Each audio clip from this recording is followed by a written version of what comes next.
हम पहुंच चुके हैं रैपिड रिवीजन के आखिरी वीडियो पे। ये आखिरी वीडियो के साथ साथ आपका सिलेबस भी हो जाएगा खत्म। स्वागत है आपका द फिजिकल एजुकेटर में। इस वीडियो के अंदर हम जो चैप्टर कवर कर रहे हैं वो है chapter 9 psychology and sports and chapter number 10 training and doping in sports. Okay, तो चलिए शुरू करते हैं।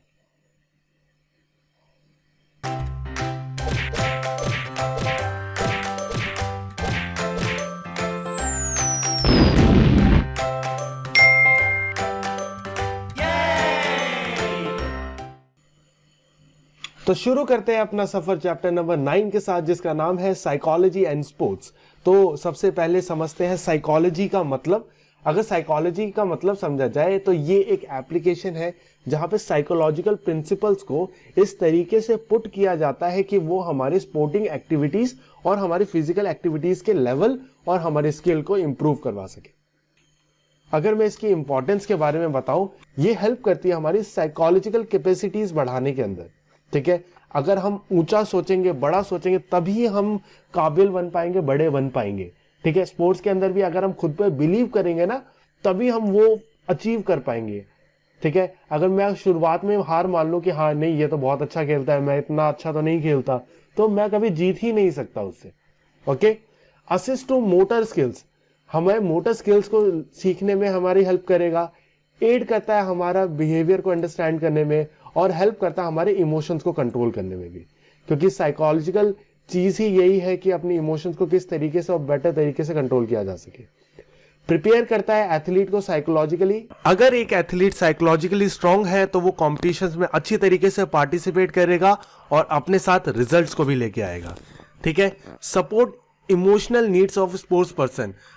एक स्पोर्ट्स पर्सन की लाइफ में कई सारी इमोशनल नीड्स की जरूरत होती है। जब वो अच्छा खेल, उसको एप्रिसिएशन भी चाहिए। जब वो अपने हार्ड टाइम में होता है, जब वो इंजरी फेज में होता है, तो उसको बहुत सारा सपोर्ट चाहिए ताकि वो उस फेज से निकल पाए और दोबारा से अपने गेम में आ पाए। ओके, चलिए आगे समझते हैं meaning of growth and development. Growth और डेवलपमेंट का मतलब क्या है? तो सबसे पहले जानते हैं हम ग्रोथ के बारे में। ग्रोथ का मतलब है it refer to the growth of physical factors, यानी हमारे फिजिकल फैक्टर्स के अंदर ग्रोथ आना। ठीक है, फिजिकल फैक्टर्स का मतलब यानी हमारे बॉडी पार्ट्स, हमारे ऑर्गन्स। अब ये ग्रोथ कैसी हो सकती है? ये ग्रोथ हो सकती है हमारी शेप के अंदर, हमारी साइज के अंदर, हमारी हाइट के अंदर, और हो सकती है हमारी वेट के अंदर भी। ठीक है, नेक्स्ट आता है इसके अंदर development. Development means not only the growth but it is something more than that. ठीक है, डेवलपमेंट का मतलब केवल और केवल ग्रोथ नहीं है, बल्कि उससे कहीं ज्यादा है। कैसे ज्यादा है? क्योंकि डेवलपमेंट जो है ना, वो कई गुना ब्रॉडर है ग्रोथ से। वो कई सारी चीजों के बारे में और भी बात करता है जो ग्रोथ नहीं करता, जैसे कि इमोशनली डेवलप होना, इंटेलेक्चुअली डेवलप होना। तो ये सारी चीजें भी डेवलपमेंट के ही अंदर आती है, जो ग्रोथ कवर नहीं करता। अगर हमने बात करी ही है ग्रोथ के बारे में और डेवलपमेंट के बारे में, तो मेन जानते भी है क्या इसके मेजर डिफरेंसेस है। तो डिफरेंसेस कुछ इस तरीके से हैं। Growth involve only quantitative involvement.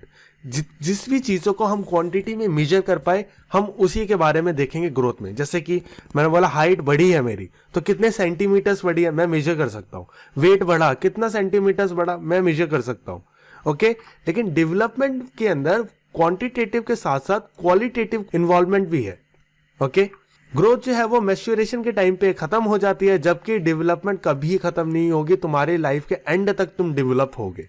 ठीक है, जो ग्रोथ है वो फिजिकल फैक्टर्स के अंदर चेंज लाने की वजह से होती है और एक टाइम तक ही होती है। ठीक है, जबकि डेवलपमेंट ग्रेजुअली धीरे धीरे आता रहेगा। तुम्हारे बिहेवियर के अंदर चेंज आएगा, तुम्हारे स्किल सेट के अंदर चेंज आएगा, और वो कंटिन्यूअसली चलता ही रहेगा। ग्रोथ का जो चेंज होता है वो फिजिकल अपीयरेंस में देखने को मिलता है, और डेवलपमेंट का जो है वो पूरा का पूरा कैरेक्टर को ही चेंज कर देगा तुम्हारे। ठीक है, ग्रोथ जो है वो फोकस करता है एक चाइल्ड की लाइफ के ऊपर, जबकि डेवलपमेंट जो है वो चाइल्ड के इमोशनल स्टेट, इंटेलेक्चुअल स्टेट, उसका इंटरपर्सनल स्किल्स का स्टेट, उसके ग्रोथ को भी कवर करता है। ओके, चलिए आगे बात करते हैं इसके अंदर स्टेजेस ऑफ ग्रोथ। तो ग्रोथ के अगर स्टेजेस के बारे में बात करें तो सबसे पहला आता है इन्फेंसी। ठीक है, इन्फेंसी के अंदर क्या होता है? ये होता है पीरियड जब 0 to 3 ईयर्स तक का बच्चा हो।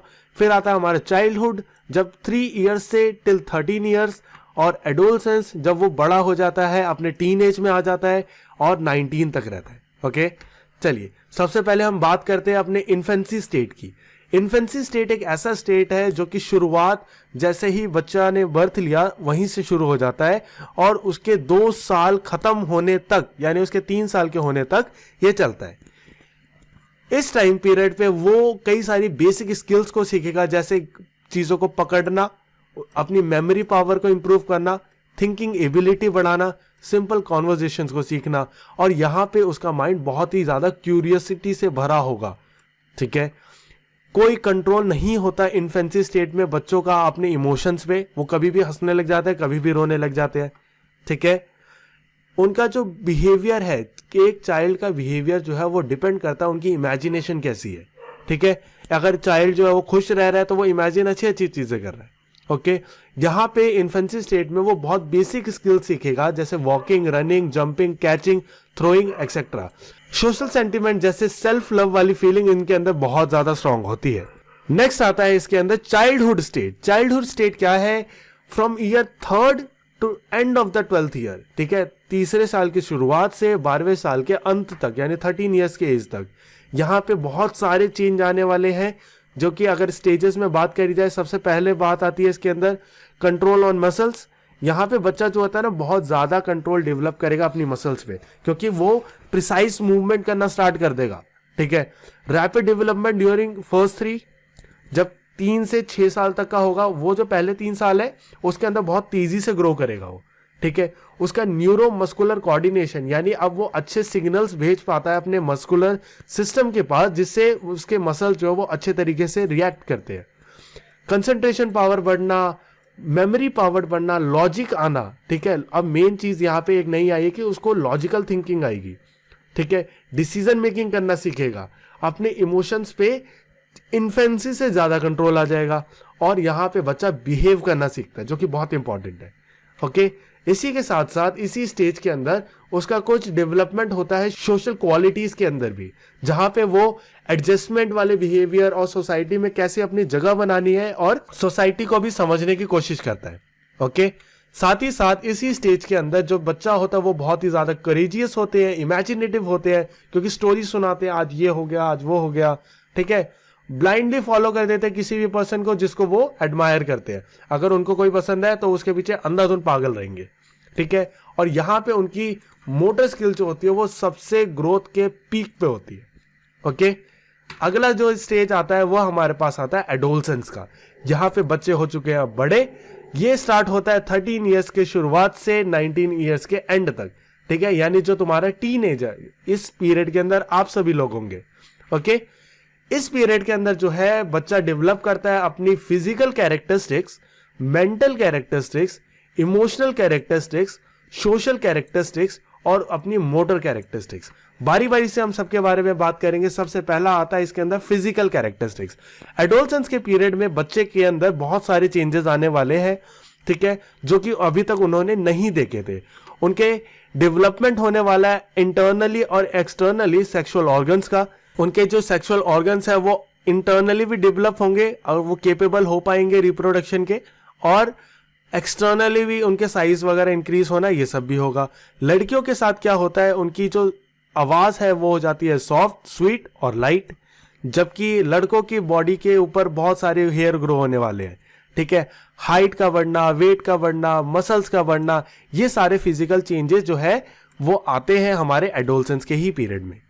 ओके, नेक्स्ट है इसके अंदर कहानी मेंटल कैरेक्टरिस्टिक्स।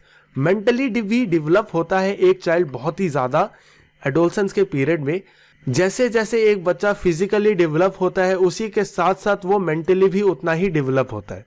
ओके, एडोलसेंस जो है वो बहुत ही इंटरेस्टेड रहते हैं नई नई चीजें जानने में। अब वो हो सकती है वो जाने बेशक से बुक पढ़ के, स्टोरीज पढ़ के, या अपने फिक्शंस के थ्रू अपने खुद के डिसीजन बनाने लगते हैं और अपने आप के लिए स्टैंड लेने लगते हैं और दूसरों को क्रिटिसाइज भी करने लगते हैं इसी चीज के लिए। ठीक है, क्यूरियस होते हैं नई प्लेसेस को जानने में, नए लोगों को जानने में और नई नई बातों को जानने में भी। ठीक है, अब उनको अब ना सेल्फ रिस्पेक्ट चाहिए। टीनेज में आने पे उनको सेल्फ रिस्पेक्ट का बड़ा होता है। अगर किसी टीचर ने मार दिया तो कैसे मार दिया, ठीक है, जो डिग्निटी वाली बात आ जाती है यहाँ पे बच्चों के अंदर वो बहुत ज्यादा इंक्रीज होने लग जाता है। इंडिपेंडेंस राइज हो जाती है उनके अंदर, मतलब अपने आप को बहुत ज्यादा आजाद महसूस करने लगते हैं। ठीक है, बहुत ज्यादा हाई एस्पिरेशन रहती है और डे ड्रीमिंग में, मतलब ख्यालों में खोए रहते हैं। Problem of aggression, mental absence, stress, tension also arises. यहाँ पे बच्चों का है ना बहुत ज्यादा कंट्रोल नहीं है अपनी इमोशनल स्टेट पे, तो उनको गुस्सा भी बहुत ज्यादा आता है। गुस्सा आ जाता है फिर वो बहुत ज्यादा अपने आप को सॉरी फील करने लगते हैं कि क्यों कर दिया गुस्सा। कभी मतलब जहाँ पे होते हुए भी वहां पे नहीं है, मेंटली एब्सेंट है। ठीक है, बहुत ज्यादा स्ट्रेस में रहते हैं, टेंशन में रहते हैं, जबकि इतनी ज्यादा स्ट्रेस और टेंशन लेने की उस टाइम पे जरूरत नहीं होती। ओके, चलिए आगे बात करते हैं इमोशनल कैरेक्टरिस्टिक्स की। अब इमोशंस के बारे में बात आई है तो अब उसी को थोड़ा डीपली समझते हैं। जो एडोलसेंस की लाइफ है ना वो इंटेंसली इमोशनल होती है। ठीक है, वहां पे बच्चा जो होता है ना उसको पॉजिटिव नेगेटिव फेज जो है वो बहुत ही कॉन्स्टेंटली आता रहता है। यहाँ पे बच्चा बहुत ही ज्यादा ना फ्लक्चुएट करता रहता है, वो एकदम से एक्साइटेड हो जाएगा बहुत इंटेंसली, या तो बहुत ही डीप डिप्रेशन में चले जाएगा। ठीक है, तो यहाँ पे उनका इमोशनल स्टेट जो है वो बहुत ही ज्यादा फ्लक्चुएटिंग है। ओके, नेक्स्ट है इसके अंदर no proper control on emotion such as anger के ऊपर, लव के ऊपर, ग्रीड के ऊपर, हेट के ऊपर, जेलिसी के ऊपर कोई कंट्रोल नहीं है। ठीक है, अपनी डिसरिस्पेक्ट और डिसग्रेस को भाई ये नहीं झेल सकते। डोंट लाइक सजेशन और गाइडेंस, इनका मानना ऐसा है भाई हमें मत सिखाओ, हमें तो आता है। ठीक है, चलिए आगे बढ़ते हैं कहानी सोशल कैरेक्टरिस्टिक्स। सोशल कैरेक्टरिस्टिक्स के अंदर बात करी जाए तो यहाँ पे बच्चा जो है वो अपनी सोसाइटी के अंदर एडजस्टमेंट करना सीखेगा, अपने फ्रेंड्स को बहुत ज्यादा इंपॉर्टेंस देगा, फ्रेंड्स के साथ अपने व्यूज को चेंज करेगा, अपनी नॉलेज और एक्सपीरियंसेस को बताएगा। ठीक है, लीडरशिप और स्पेशल रिकग्निशन की तरफ भागेगा, यानी अब यहाँ पे बच्चा दूसरों को लीड करना चाहता है। ठीक है, अपने ओपिनियंस बता के दूसरों के ऊपर अपनी ढौस जमाना चाहता है, इस टाइप से। ठीक है, वो अलग अलग रिक्रिएशनल एक्टिविटीज में पार्टिसिपेट करेगा, पिकनिक पे जाना है उसे, डांस करना है, म्यूजिक करना है, ट्रैकिंग करनी है। ठीक है, घूमना फिरना है, फोटोग्राफी करनी है। Okay, development of socially acceptable qualities, ऐसी क्वालिटीज को डेवलप करना है जो सोशली उसको बहुत ज्यादा फेम दे। ओके, चलिए आगे बात आती है इसके अंदर motor characteristics. Motor characteristics are very much improved in this state, यानी उसकी जो मोटर क्वालिटीज है वो बहुत ज्यादा इंप्रूव होने वाली है। ठीक है, उसका जितना कंट्रोल होगा अपने आप पे, ठीक है, अपने मैक्सिमम स्ट्रेंथ पे, अपनी एक्सप्लोसिवनेस पे, अपनी लर्निंग्स पे, ठीक है, अपनी स्किल्स पे, यहाँ पे वो बच्चा सब कुछ डेवलप कर सकता है एक साथ। बेशक से वो किसी स्पोर्ट्स की स्किल हो या कोई इंटरपर्सनल स्किल हो, सब कुछ। ठीक है, मोटर कैरेक्टरिस्टिक्स यहाँ पे सबसे अच्छी तरीके से डेवलप होती है प्रिसाइजली। ओके, ये सारे कैरेक्टरिस्टिक्स पढ़े जो कि एक एडोलसेंस के फेस में आते हैं। अब हम पढ़ते हैं एडोलसेंस के टाइम पीरियड में बच्चों को प्रॉब्लम क्या फेस करना पड़ता है। तो उनको फेस करना पड़ता है फिजिकल प्रॉब्लम्स, उनको बॉडी के अंदर क्या चेंजेस हो रहे हैं उनको नहीं पता होता, कई बार वो परेशान रहते हैं। ठीक है, मेंटल प्रॉब्लम्स, मेंटली बहुत ज्यादा फ्लक्चुएटेड है। ठीक है, तो अपनी इमोशंस को कंट्रोल नहीं कर पा रहे हैं, तो इसकी वजह से बहुत दिक्कत होती है। एग्रेसिव बिहेवियर जो होता है उससे बड़ा प्रॉब्लम है। स्टेबिलिटी और एडजस्टमेंट में बहुत ज्यादा दिक्कत आता है। इमोशनल प्रॉब्लम में कुछ नहीं पता भाई इमोशंस का, तो एकदम से गुस्सा, एकदम से खुश, एकदम से excited. Problem related to sex, problem related to self support, feeling of importance और सोशल प्रॉब्लम्स। ओके, तो ये कुछ प्रॉब्लम्स है जो कि एडोलसेंस के पीरियड में सबके पास आते हैं। आगे बात करते हैं हम अगली, management of problems. In problems को कैसे मैनेज किया जाए, तो मैनेज करने का तरीका क्या है भाई, अपनी मोटर स्किल्स को डेवलप करो, अपने मोटर डेवलपमेंट करो, ताकि तुम्हारा फिजिकल जो चेंजेस है वो अच्छे तरीके से आ पाए, अपनी स्किल सेट तुम इंप्रूव कर पाओ। एजुकेशन ऑफ साइकोलॉजी, साइकोलॉजी के बारे में बताओ ताकि वो अपने मेंटल और इमोशनल हेल्थ को भी स्टेबल कर पाए। सेक्स एजुकेशन दो ताकि वो अपने दूसरे जेंडर को भी अपनी इंपॉर्टेंस समझा पाए। ठीक है, प्रॉपर सेक्स एजुकेशन देना कि सेफ वे क्या है प्रॉपर सेक्स का, ठीक है, वो सारी चीजें समझाना। वोकल गाइडेंस देना, मोरल और रिलीजन के बारे में एजुकेशन देना, सूटेबल इन्वायरमेंट प्रोवाइड कराना, एडिक्वेट इंडिपेंडेंस देना और सोशल एजुकेशन प्रोवाइड कराना। ये कुछ तरीके थे उन प्रॉब्लम्स को मैनेज करने के। यहाँ पे होता है ये चैप्टर खत्म और हम बढ़ते हैं अपने अगले चैप्टर पे जो कि है chapter number 10, training and doping in sports. तो सबसे पहले बात करते हैं स्पोर्ट्स ट्रेनिंग के बारे में। तो स्पोर्ट्स ट्रेनिंग का अगर मतलब समझाया जाए तो स्पोर्ट्स ट्रेनिंग एक अडेप्टिव एजुकेशन होती है, जहाँ पे एथलीट जो होता है वो अपने आप को स्ट्रेस के अंदर डालेगा, एक्सरसाइज करेगा कंटिन्यूअसली। वो इसलिए करता है ये सब, अपने आप को एक ग्रेटर लोड में डालना, ताकि उसकी बॉडी जो है वो चीज़ों को अडेप्ट करे, और जब वो परफॉर्म करने का टाइम आए तो वो अच्छी तरीके से उस टाइम पीरियड के अंदर परफॉर्म कर पाए। तो ट्रेनिंग जो होती है कई सारी चीज़ों की होती है, अपने आप को फिजिकली फिट रखने की, साथ ही साथ जो गेम वो खेल रहा है उस पर्टिकुलर गेम की स्किल्स भी। So training for any game और event have become very technical now, ठीक है। अब ज्यादातर लोग जो है बहुत ज्यादा टेक्निकलिटीज पे जाते हैं, साइंटिफिक अप्रोचेस को चूज करते हैं ताकि उनको डिजायर्ड रिजल्ट्स निकल के आए, ठीक है। तो ये होता है स्पोर्ट्स ट्रेनिंग, ठीक है। लोग सालों साल मेहनत करते हैं बस एक मोमेंट के लिए, ताकि जब वो उनका मोमेंट आए तो उस मोमेंट के अंदर वो परफॉर्म कर पाए। ओके, आगे बात करते हैं प्रिंसिपल्स ऑफ स्पोर्ट ट्रेनिंग। कौन से ऐसे प्रिंसिपल्स हैं जो कि हमें स्पोर्ट्स ट्रेनिंग के अंदर फॉलो करने चाहिए ताकि हमें अच्छे से अच्छा रिजल्ट मिल पाए। तो सबसे पहला प्रिंसिपल है प्रिंसिपल्स ऑफ कंटिन्यूटी। तो प्रिंसिपल ऑफ कंटिन्यूटी बोलता है कि भाई अगर तुम स्पोर्ट ट्रेनिंग कर रहे हो ना, must do it in continuance, उसको एक कंटिन्यूटी में करो। ऐसा नहीं कि तुम कर रहे हो कभी छोड़ दिया, कभी भी 2 ट्रेनिंग पीरियड्स के अंदर गैप मत लो, कभी बहुत लंबे टाइम के लिए इनएक्टिव मत हो जाओ। 2 ट्रेनिंग सेशंस के अंदर गैप ले सकते हो, ऐसा नहीं है लेना नहीं है, मैक्सिमम गैप लो, लेकिन वो बहुत ज्यादा ही नहीं होना चाहिए। ओके, आगे आती है बात इसके अंदर principles of overload. Principle of overload बोलता है कि भाई जब तक तुम अपने आप को एक ग्रेटर लोड के अंदर नहीं डालोगे नॉर्मल से, तब तक तुम कुछ अचीव नहीं कर सकते, ठीक है। अगर मान लो मैं वॉक करता हूं, ठीक है, मैं हर रोज ही वॉक करता हूं, तो मेरे लिए वॉकिंग कैसे एक्सरसाइज होगी अगर जब तक मैं अपने आप को डिस्कम्फर्ट पोजीशन पे ना डालूं। जैसे मैं 1 किलोमीटर वॉक कर सकता हूं, लेकिन मैं 1 ना करके मैं 2 किलोमीटर वॉक कर रहा हूं, तो मैंने अपने आप को एक ओवरलोड पे डाला, जिससे मेरी बॉडी जो होगी वो अडेप्टेशन करेगी और मुझे अच्छे रिजल्ट ला के देगी। तो this is principle of overload.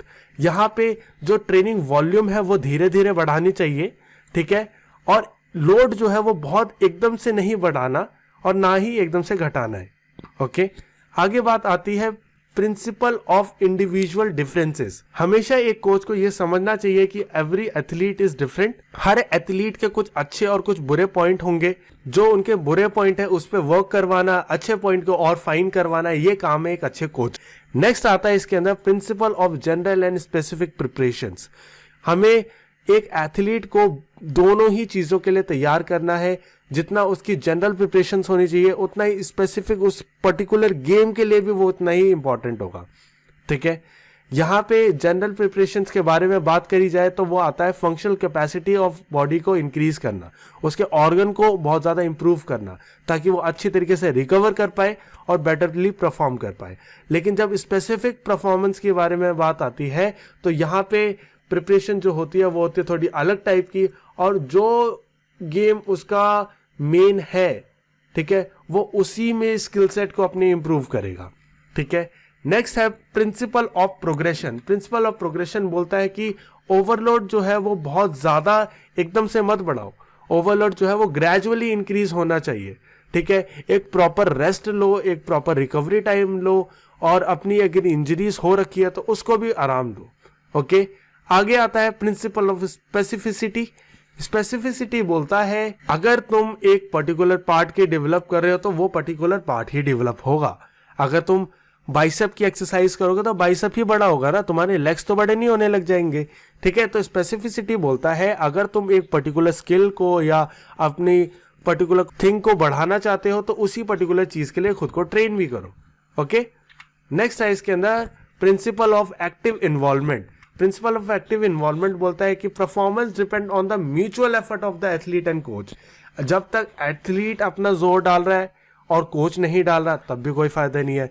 जब तक कोच अपनी पूरी जी जान लगा रहा है बट एथलीट ही रिस्पॉन्स नहीं कर रहा तब भी कोई फायदा नहीं है। दोनों हाथ मिलेंगे तभी ताली बजेगी, ठीक है। आगे आती है बात the principle of variety. The principle of variety क्या बोलता है? ये बोलता है कि भाई टाइम टू टाइम जो है अपने ट्रेनिंग प्रोग्राम को चेंज करो, ठीक है। एक इंटरेस्ट बनाओ, एक मोटिवेशन डेवलप करो। हमें time to time nature of exercise को, time of day of sessions के, अगर मैं कभी सुबह ले रहा हूँ तो कभी शाम में मुझे सेशन लेना चाहिए, ठीक है। ग्रुप चेंज करो, इन्वायरमेंट चेंज करो, तो ये है प्रिंसिपल ऑफ वेराइटी। नेक्स्ट है principle of warm up and cooling down, ठीक है। इसकी इंपॉर्टेंस हमें ऑलरेडी पता है कि वार्म अप कितना इंपॉर्टेंट है। अगर आप पर्टिकुलरली एक हाई इंटेंस एक्टिविटी में जा रहे हो तो अपने बॉडी को वार्म करना by increasing our body temperature, our heart beat, our rate of flowing of blood, ठीक है। वो सब कुछ जब इंक्रीज होगा तब हमारा एक अच्छा वार्म अप हो पाएगा और हम एक इंटेंस एक्टिविटी को करने के लिए लायक हो जाएंगे।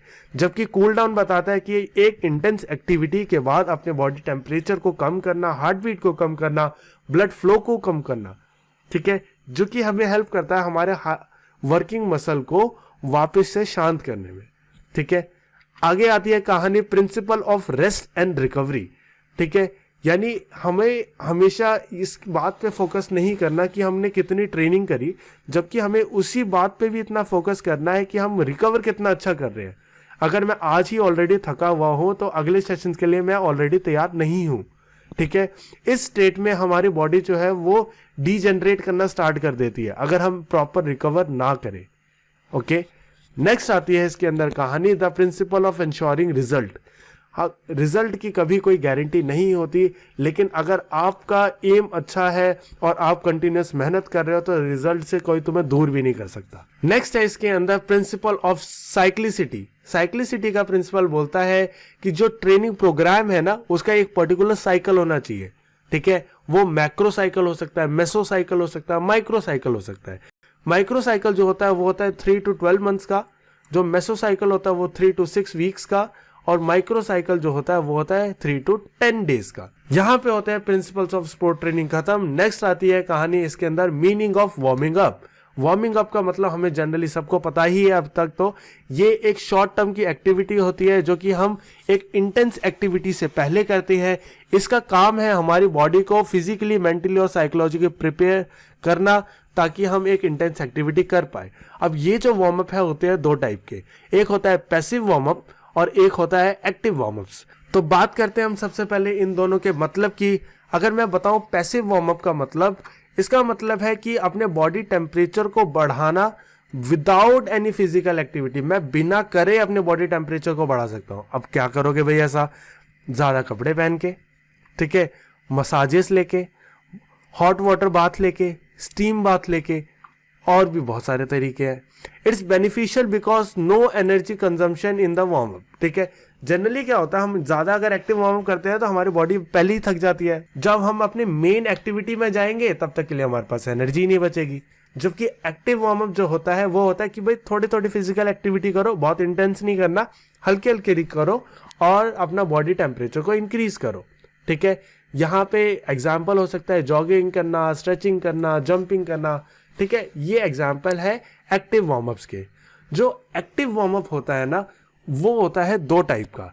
फर्स्ट आता है इसके अंदर जनरल वार्मिंग अप और सेकंड होता है इसके अंदर specific warming up. General warm up जो होता है उसका मतलब होता है कि कोई भी एक्टिविटी से पहले जो हम वार्म अप करें, जो कि हर चीज के अंदर चल जाएगा हमारा, चाहे हम फुटबॉल खेल रहे हो, चाहे हम बास्केटबॉल खेल रहे हो, सबके अंदर, सारे गेम के अंदर हर जगह जो चल जाएगा, that is general warm up. इसके अंदर मेनली काम होता है हमारा कोऑर्डिनेटिव एबिलिटीज पे, फ्लेक्सिबिलिटी पे, हमारा ब्लड सप्लाई बढ़ाना, एक्टिव मसल पे। यहाँ पे हम कर सकते हैं जॉगिंग, रनिंग, जंपिंग, स्ट्रेचिंग, ये सारी एक्सरसाइज है। जबकि स्पेसिफिक वार्म अप जो होता है वो पर्टिकुलर गेम के लिए अलग अलग हो सकता है, ठीक है। यहाँ पे जो मेन स्ट्रेस डाला जाता है वो डाला जाता है कि तुम कौन सा गेम खेल रहे हो, उसके स्किल की कॉपी करो, लेकिन बहुत इंटेंसली नहीं, हल्के हल्के से, ठीक है। This is specific warm up, okay. Next आती है बात importance of warming up. Warm up करने का फायदा क्या है? तो वार्म अप करने का बहुत फायदा है। ये हमारे बॉडी टेम्परेचर को बढ़ाता है, साथ ही साथ ये हमारे मसल विस्कोसिटी को बढ़ाता है, हमारा मेटाबॉलिक रेट को हाई करता है, इंजरीज से बचाता है, स्पीड, स्ट्रेंथ, फ्लेक्सिबिलिटी, पावर को बढ़ाएगा, न्यूरोमस्कुलर कोऑर्डिनेशन को इंप्रूव करेगा, रिएक्शन टाइमिंग को डिक्रीज करेगा, यानी हम क्विकली रिएक्ट कर पाएंगे किसी चीज के ऊपर, और इंप्रूव करेगा हमारी ओवरऑल परफॉर्मेंस को, ओके। आगे बात करते हैं हम इसके अंदर लिम्बरिंग डाउन या कूलिंग डाउन के बारे में।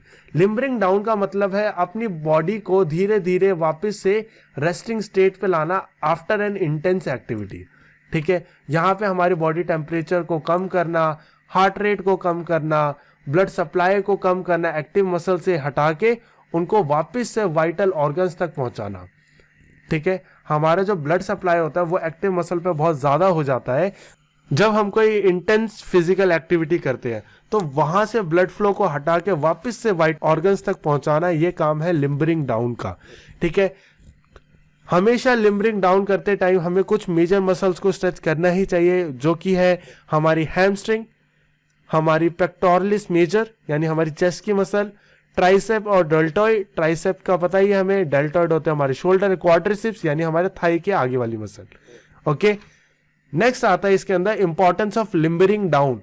कूल डाउन करने का मेरा फायदा क्या है, ये हमारे बॉडी टेम्परेचर को वापस से नॉर्मल स्टेट पर पहुंचाता है, वेस्ट जो प्रोडक्ट है उनको हटा देता है, टेंशन डिक्रीज करता है, जो हमारे फैटीग और डिजीनेस जो होने लग जाती है उसके चांसेस को कम करेगा, हमारा हार्ट रेट को नॉर्मल स्टेट पे पहुंचाएगा और ब्लड फ्लो को वापस से पूरी बॉडी में फैलाएगा, जो कि एक्टिव मसल पे अभी फोकस कर रहा था। ओके, चलिए आगे बात करते हैं meaning of skill, technique and style.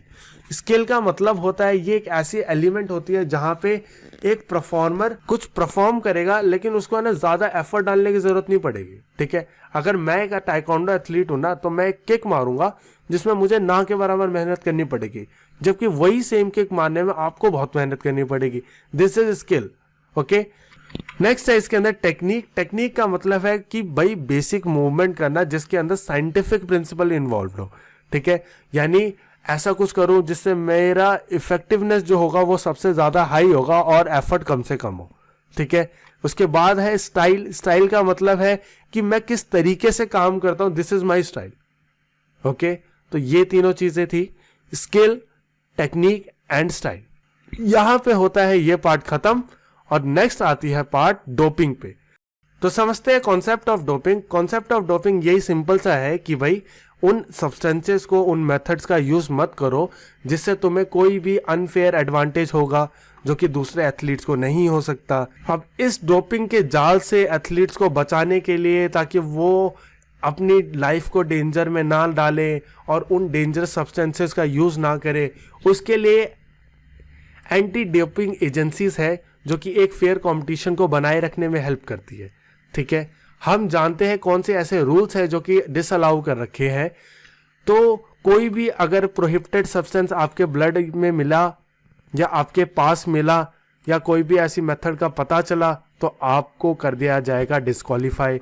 अगर आपने यूज किया है कोई प्रोहिबिटेड सब्सटेंस या अटेम्प्ट किया यूज करने का, तब भी आप हो जाओगे disqualify. Refuse to submit sample, कभी भी है ना, अगर स्पोर्टिंग इवेंट हो रहा होता है तो वहां पे एंटी डोपिंग एजेंसी वाले आ जाते हैं और चेक करते हैं तुम्हारा ब्लड सैंपल। अगर तुम ब्लड सैंपल देने से मना कर देते हो तो आपको माना जाएगा आपने टेम्परिंग करी है और आप अगेन हो जाओगे डिस्क्वालीफाई। अगर आप टेम्पर करते हो किसी भी डोपिंग कंट्रोल प्रोसेस के अंदर या आपके पास मिलता है कोई भी प्रोहिबिटेड सब्सटेंस, ठीक है, या आप किसी और को दे रहे हो वो प्रोहिबिटेड सब्सटेंस, या कोच जो है वो एडमिनिस्ट्रेट कर रहा है उस प्रोहिबिटेड सब्सटेंस को, अगर इन सब में से कुछ भी पाया जाता है तो आपको बेदखल कर दिया जाएगा, आपको डिस्क्वालीफाई कर दिया जाएगा और एंटी डोपिंग एजेंसीज आप पे प्रेस करेगी चार्जेस। ओके, चलिए आगे जानते हैं क्लासिफिकेशन ऑफ डोपिंग। अगर डोपिंग के बारे में जानना है ना, तो डोपिंग मेनली दो तरीके से करी जाती है। फर्स्ट होता है इसके अंदर परफॉर्मेंस एनहेंसेस सब्सटेंसेस को यूज करके, सेकंड होता है फिजिकल मेथड्स के थ्रू। अगर परफॉर्मेंस एनहेंसेस सब्सटेंसेस के बारे में बताऊं तो कई सारे ऐसे सब्सटेंस हैं जो कि तुम्हारी परफॉर्मेंस को इंक्रीज कर देते हैं। फर्स्ट आता है इसके अंदर स्टिमुलेंट्स। स्टिमुलेंट जो होता है वो तुम्हारी अलर्टनेस को बढ़ाएगा, तुम्हारे रिएक्शन टाइम को कम कर देगा, तुम्हें फटीगनेस कम महसूस होगी, गुस्सा ज्यादा आएगा। ठीक है, तो ये सारी कुछ ऐसी चीजें हैं स्टिमुलेंट जो कि तुम्हें बहुत ही सुपरली एक्टिव कर देगा और तुम्हें अच्छा परफॉर्म करने में हेल्प करता है। ठीक है, बस इसमें कमी यही है कि ये एडिक्टिव होता है और इसके एग्जाम्पल है कोकेन। ओके, नेक्स्ट आता है इसके अंदर एनाबॉलिक स्टीरॉइड, जो भी बच्चे जिम जाते हैं उनको अच्छी तरीके से पता होगा एनाबॉलिक स्टेरॉइड्स क्या होते हैं। ये हमें हेल्प करता है हमारी मसल साइज को गेन करने में, हमारी स्ट्रेंथ गेन करने में, हमें फास्टर रिकवरी के अंदर। लेकिन इसी के बहुत ज़्यादा सीरियस हेल्थ इश्यूज है। तो बॉडी बिल्डर, वेट लिफ्टर जो है जनरली वो इस चीज़ को लेते हैं। इसका एग्जाम्पल है ऑक्जेंड्रोलोन और स्टेनोजोलोल। ओके, चलिए आगे बात करते हैं हम पेप्टाइड हार्मोन की। पेप्टाइड हार्मोन जो होते हैं वो प्रोड्यूस करे जाते हैं हमारे ग्लैंड्स के द्वारा और ये हमारे ब्लड के अंदर फ्लो करते हैं। ये वाटर बेस्ड हार्मोन्स होते हैं, इंप्रूव करते हैं हमारी ग्रोथ ऑफ मसल्स के अंदर और रेड ब्लड सेल्स के अंदर। ठीक है, एग्जाम्पल है इसका अर्जियोप्यूटेन और human growth hormone. Okay, next आता है इसके अंदर बीटा 2 एगोनिस्ट। बीटा 2 एगोनिस्ट जो है वो मेनली एक ड्रग था जो कि बनाया गया था उन लोगों के लिए, उन पेशेंट्स के लिए जिनको अस्थमा है। तो उनका जो ट्रैकिया है ये उसको वाइड कर देता था ताकि ज्यादा एयर जा पाए और वो ज्यादा ऑक्सीजन को कैप्चर कर पाए। ठीक है, लेकिन एथलीट्स ने इनका यूज किया फॉर देयर ओन बेनिफिट्स और इसीलिए इस सब्सटेंस को बैन कर दिया गया। ठीक है, नेक्स्ट है इसके अंदर नारकोटिक्स। नारकोटिक्स क्या है? ये हमें हेल्प करता है हमारी बॉडी को रिलैक्स करने में, एंजाइटी को दूर करने में। इसके एग्जाम्पल है हीरोइन और मॉर्फिन। ठीक है, नेक्स्ट आता है फिर इसके बाद ड्यूरोटिक्स। ड्यूरोटिक्स जो है वो काम करता है हमारे वाटर वेट को निकालने का। अगर कोई भी एथलीट को एकदम से वेट कम करना है या वो एंटी डोपिंग टेस्ट से बचना चाहता है तो वो ड्यूरोटिक्स का यूज करता था, क्योंकि वो हमारे बॉडी में से जो भी चीजें प्रेजेंट है ना उनको क्विकली निकालने में हेल्प करता है। ओके, ड्यूरोटिक्स के बाद बारी आती है ग्लूकोकॉर्टिकॉइड स्टीरॉइड्स की। ठीक है, ये वो स्टीरॉइड्स है जो कि हमें हेल्प करते हैं हमारे पेन और फटीग को दूर करने में। हमारी टॉलरेंस कैपेसिटी यानी हमें दर्द भी नहीं होगा वो बढ़ा देते हैं। और अगर तुम इंजर्ड हो रखे हो फिर भी तुम जोर लगाते रहोगे तुम्हें फील ही नहीं होगा। ये ताकत है ग्लूकोकॉर्टिकॉइड स्टीरॉइड्स की। ठीक है, आगे आता ही है कहानी कैनाबिनॉइड्स की। जो कैनाबिनॉइड्स होते हैं उसका बहुत एग्जाम्पल है अच्छा मैरोवाना, हशीश। ये काम करते हैं डीप रिलैक्सेशन देने का। तो ये कुछ परफॉर्मेंस एनहेंसमेंट सब्सटेंसेस थे जो कि एथलीट्स यूज करते हैं अपनी परफॉर्मेंस बढ़ाने के लिए। आगे बात करते हैं हम इसके अंदर फिजिकल मेथड्स की कि कौन से ऐसे फिजिकल मेथड्स है जिसके थ्रू एथलीट्स अपनी परफॉर्मेंस को बढ़ाते हैं। तो फर्स्ट आता है इसके अंदर ब्लड डोपिंग। ब्लड डोपिंग का काम है क्या कि आरबीसीज को बढ़ा देना, यानी हमारे रेड ब्लड सेल्स को बढ़ाना।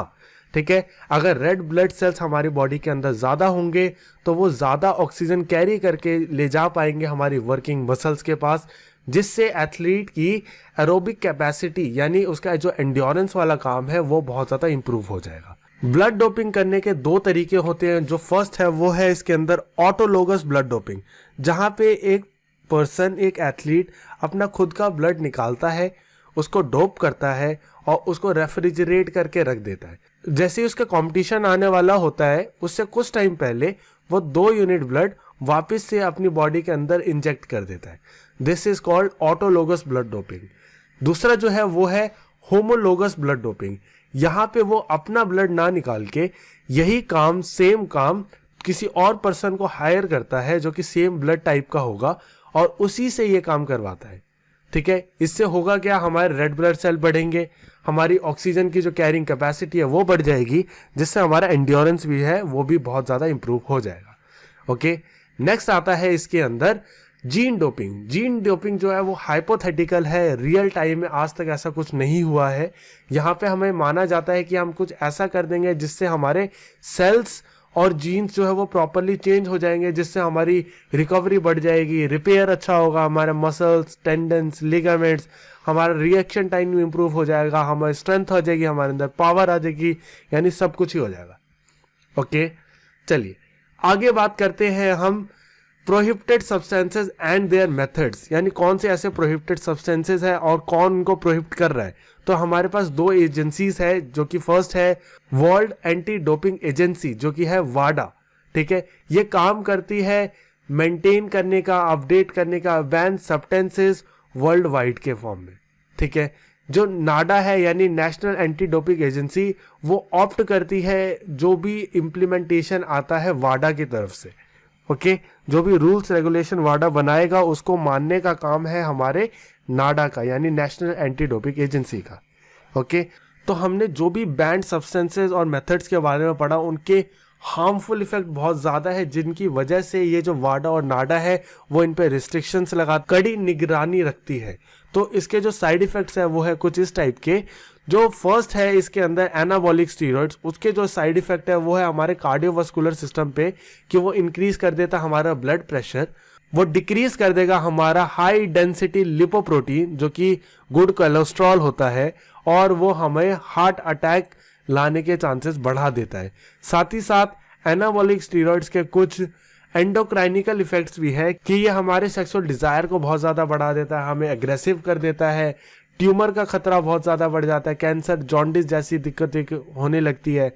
मेल्स के अंदर उनके टेस्टिकल्स श्रिंक हो जाते हैं, मेल बूब्स आ जाना, उनका स्पर्म काउंट कम हो जाना, गंजापन होना।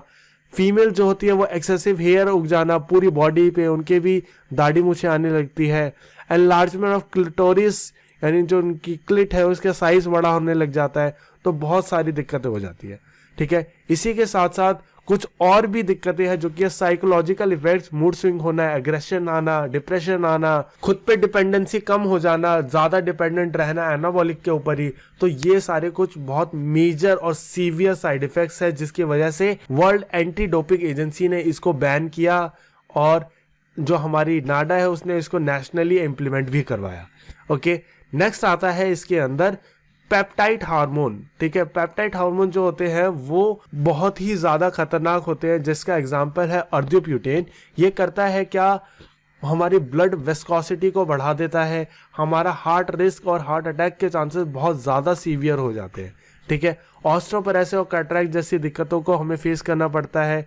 हमारा हार्ट एनलार्जमेंट, इंक्रीजिंग स्वेटिंग और भी बहुत सारी दिक्कतें होती है। इंसुलिन जो इंजेक्ट करते हैं उनको low blood sugar level, weakness और शॉर्टनेस ऑफ ब्रेथ की दिक्कत रहती है, ठीक है। वो ब्रेन डैमेज और इवन डेथ तक भी हो सकती है उनकी। ओके, नेक्स्ट आता है हमारे पास इसके अलावा स्टिमुलेंट है। स्टिमुलेंट जो होते हैं वो हमारे हार्ट रेट को बढ़ा देते हैं, जिससे हार्ट पल्पिटेशन का खतरा होता है, इंसोमेनिया का खतरा होता है, डिहाइड्रेशन का खतरा होता है, हमारे बॉडी टेम्परेचर बहुत ज़्यादा बढ़ जाता है, और साथ ही साथ हमारे हार्ट फेलियर तक का खतरा होता है। उसके बाद आती है बारी नारकोटिक्स की। जो नारकोटिक्स होते हैं वो हमें वॉमिटिंग, नाजिया, कॉन्स्टिपेशन, कोमा जैसी दिक्कतों तक में डाल सकते हैं। ये इतने हाईली एडिक्टिव होते हैं कि ये हमें इल्यूजन दिखाने लग जाते हैं, जो चीज़ एक्चुअल में है ही नहीं वो हमें हमारे सामने दिखने लग जाती है। इसके बाद आती है कहानी बीटा 2 एगोनिस्ट की। हेडेक होना, डिप्रेशन होना और कार्डियक अरेस्ट होना ये कॉमन है बीटा 2 एगोनिस्ट का, अगर जो कंजम्पशन कर रहे हैं उन लोगों के लिए। ओके, आगे जो कहानी है वो है ड्यूरोटिक्स की। ड्यूरोटिक जो होता है वो हमारी बॉडी से वाटर को निकाल देता था, जिसकी वजह से डिहाइड्रेशन का खतरा, मिनरल इम्बैलेंस का खतरा, हमारी मसल का वीक होने का खतरा, इरेगुलर हार्ट बीट होना, ब्लड प्रेशर का कम होना, सोडियम लेवल और पोटेशियम लेवल्स के अंदर चेंजेस आना, जिसकी वजह से हमारा हार्ट रिस्क बहुत बढ़ जाते हैं, किडनी का डैमेज होना और इवन डेथ तक भी हो सकती है, ठीक है। तो ड्यूरोटिक्स को मैं सबसे ज़्यादा खतरनाक मानता हूँ साइड इफेक्ट्स के मामले में। इसके अलावा हमारे पास आते हैं ग्लूटाकोटिकॉइड्स, जो कि हमें वीक टेंडन, टॉन मसल और स्लोअर हीलिंग वोन्स की प्रॉब्लम दे सकते हैं। सो बस इतना ही था ये साइड इफेक्ट्स। नेक्स्ट है हमारे पास dealing with alcohol and substances abuse. जो लोग, जो एथलीट्स अल्कोहल ले रहे हैं तो उनसे कैसे ये आदत को छुटकारा पाया जाए, उनको ये सिखाना बहुत इंपॉर्टेंट है। जो भी पर्सन रोजाना इंटॉक्सिकेंट्स का यूज करता है वो ना ही केवल अपनी फिजिकल एबिलिटी को खो देता है बल्कि मेंटल एबिलिटी को भी खो देता है। मेमोरी लॉसेस होने लगते हैं, उसका माइंड जो होता है वो जनरली अनकॉन्शियस रहेगा, वो इस इंटॉक्सिकेंट्स का हैबिचुअल हो जाएगा। एग्जाम्पल है ऐसे इंटॉक्सिकेंट्स के nicotine, alcohol, heroine, LSD papers, cocaine, cannabinoids और भी बहुत सारी चीज़ें। ओके, अब कैसे डील किया जाए अल्कोहल से? तो अगर अल्कोहल के बारे में बताया जाए, मॉडर्न एरा के अंदर बहुत ज़्यादा ट्रेंड के अंदर है अल्कोहल का कंजम्पशन, क्योंकि हमारे जो बॉलीवुड है और भी हमारे गाने वाने जनरली सारे इसी चीज़ों पे बनते हैं, ठीक है। तो किस तरीके से हम इसको कंट्रोल कर सकते हैं अपनी बैड हैबिट्स को, वो सारा कुछ डिपेंड करता है हमारी खुद के सेल्फ कंट्रोल के ऊपर। अल्कोहल कंजम्पशन से हमारी कॉन्शियसनेस खो जाती है और हमें सेमी कॉन्शियसनेस या इवन अनकॉन्शियस तक भी हो सकते हैं। जो अल्कोहल है वो केवल और केवल आपको ही बर्बाद नहीं करता, इसके बहुत सारे इफेक्ट है।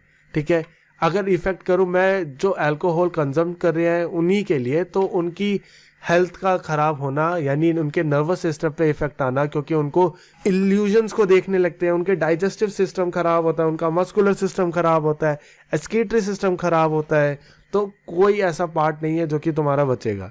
ठीक है, साथ ही साथ वो अपने आप को ही बर्बाद नहीं करते, अपने फैमिली, अपनी सोसाइटी में भी अपना सब कुछ बर्बाद कर देते हैं। ठीक है, वर्क परफॉर्मेंस खराब होना, घर के अंदर होम वायलेंस होना, एक्सीडेंट्स होना, चाइल्ड अब्यूज होना, साइकोलॉजिकल इन इकोनॉमिकल एनवायरनमेंट का पूरा बर्बाद हो जाना। ठीक है, ये सारी प्रॉब्लम्स है अल्कोहल कंजम्पशन के साथ। ठीक है, आगे आता है हमारे पास और भी इससे खतरनाक, जो कि है ड्रग एडिक्शन और सब्सटेंसेस अब्यूज। ये जो ड्रग एडिक्शन है ये बहुत ही ज़्यादा ट्रेंड में है और बहुत ही ज़्यादा सुसाइडियल होता जा रहा है। इसके ओवरडोज से बहुत लोग मरते हैं। ड्रग जो होता है वो हमें लीड करता है सफरिंग में, ठीक है, डिवोर्स में, हमारी वर्किंग एफिशिएंसी को ख़राब करना, सोसाइटी में हमारी इमेज ख़राब करना। ठीक है, अगर बहुत ही लंबे टाइम तक तुम alcohol, nicotine, LSD, paper, heroin, इन सब का यूज़ करोगे तो तुम्हारी हेल्थ को बहुत ही सीवियर इफेक्ट होने वाले हैं। ठीक है, स्पोर्ट्समैन, एथलीट्स, वो भी इन ड्रग्स का बहुत ज़्यादा ही यूज़ कर रहे हैं। स्टीरॉइड्स का यूज़ करना, बीटा-2 एगोनिस्ट का यूज़ करना, बीटा ब्लॉकर्स का यूज़ करना, ड्यूरोटिक्स का यूज़ करना, अर्थिब्यूटेन का यूज़ करना, ये सारे ही ड्रग्स हैं जो कि यूज़ करते हैं एथलीट्स अपने एडवांटेज के लिए, लेकिन ये सारे ही उनके एडवांटेज ना दिला के उनको और बर्बाद कर देते हैं और ख़राब कर देते हैं। ठीक है, चलिए आगे जानते हैं कि अगर आप जूझ रहे हैं सब्सटेंसेस अब्यूज़ या अल्कोहल की प्रॉब्लम से तो उसके साथ कैसे डील किया जाए। तो मेन चीज़ है कि भाई अगर तुम नहीं कंट्रोल कर पा रहे खुद पे तो ये बात शेयर करो। ठीक है, और ये समझाओ दूसरों को भी कि वो आपकी हेल्प करे इन प्रॉब्लम से निकलने के लिए। ठीक है, तो आप हेल्प मांगो अपने टीचर से, अपने पेरेंट्स से, अपने काउंसलर से, अपने डॉक्टर से, ताकि वो तुम्हें इस प्रॉब्लम से निकाल पाए। साथ ही साथ डिटॉक्सिफिकेशन करना, यानी जल्दी से जल्दी हार्मफुल सब्सटेंसेस को छोड़ना और कुछ ऐसी थेरेपीज करना ताकि उसका जो टॉक्सिकेशन है वो हमारे बॉडी से निकले। ठीक है, यानी हमारे बिहेवियर के अंदर जो चेंज आ जाता है अल्कोहल या बाकी सब्सटेंस अब्यूज करने की वजह से, उनको भी दूर करना। ठीक है, और हमारे मोटिवेशनल एनहेंसमेंट थेरेपी का यूज़ करना ताकि एथलीट को या बाकी जो भी परेशान है सब्सटेंस अब्यूज़ या अल्कोहल से, उसको मोटिवेट करके रखना कि कुछ नहीं होता, ये दिक्कत को भी दूर कर दिया जाएगा। ठीक है, तो बस इतना ही था इस चैप्टर के अंदर। यहाँ पे होता है आज हमारा सिलेबस पूरा का पूरा ख़त्म। आई होप कि सब अच्छे से प्रिपरेशन करेंगे। अगर किसी भी टॉपिक का डिटेल डिस्कशन चाहिए तो वो आपको अलग से प्लेलिस्ट के अंदर मिल जाएगा। अगर किसी भी चैप्टर में डाउट होता है तो आप वहाँ से जाके उसको क्लियर कर सकते हैं। ठीक है, so all the best for your exams, prepare करो अच्छे से और best of luck from my side. Thank you so much.